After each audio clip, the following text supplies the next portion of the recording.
When I was younger, my mom had a rule that every time we went to the library, for every fun book that I picked out, I also had to pick out one nonfiction book, so that way I could become a more well-rounded reader. Since I was in college recently, I kind of fell out of this practice because I was so overwhelmed with all the studying I was doing already, but I'd love to get back into the habit of reading nonfiction again, so here's all the nonfiction I want to read in 2026. This is just my physical TBR, not including everything I plan to check out from the library. Hello, Pippin. But it's a start.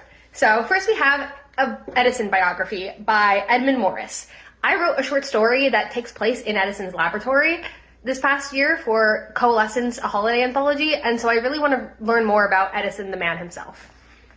Next up we have Leonardo da Vinci by Walter Isaacson, another biography, and this is because the very first book I ever wrote was set in Leonardo da Vinci's laboratory with a young girl who wanted to be his apprentice. And I plan to revisit that story sometime soon. So I wanted to start my research right here. Next, I have a bunch of writing craft books. I'm writing a writing craft book right now, compiling a bunch of nonfiction blog posts that I've done over the past 5 years. And so I wanted to learn more about nonfiction writing craft books to write my own. So these are just a few I've picked up over the years and haven't gotten around to reading in full. First, we have The Right Way to Write by Julia Cameron.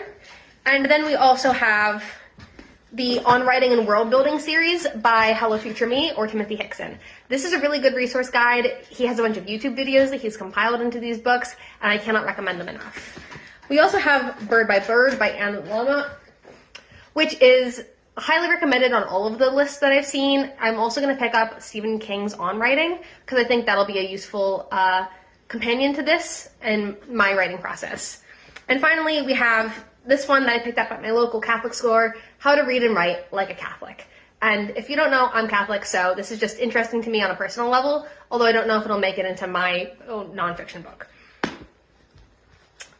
Tailing off of that, we also have some Catholic books that I want to read just for my own personal development. We have The Troubled Origins of the Italian Catholic Labor Movement from 1878 to 1914. I found this in a used bookshop in Boston, and it was right around the time that Pope Leo was inaugurated. And so I wanted to check this out because Catholic social teaching is something that's been really interesting to me recently. And finally, we have Newman, His Life and Spirituality, an intellectual and spiritual biography of St. John Henry Newman by Louis Boyer of the Oratory, published by Ignatius Press.